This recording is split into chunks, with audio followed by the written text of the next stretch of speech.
So Tikka uses this stock throughout almost its entire range of models. So even the Rough Tech is this exact same core stock.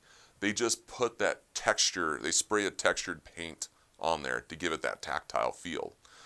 And when you go to the Super Varmint, same stock. The Rough Techs, same stock.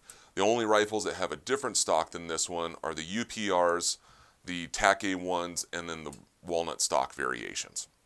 What you'll find is a common theme throughout the entire Tikka T3X lineup is that most of the parts are interchangeable with all the different rifles.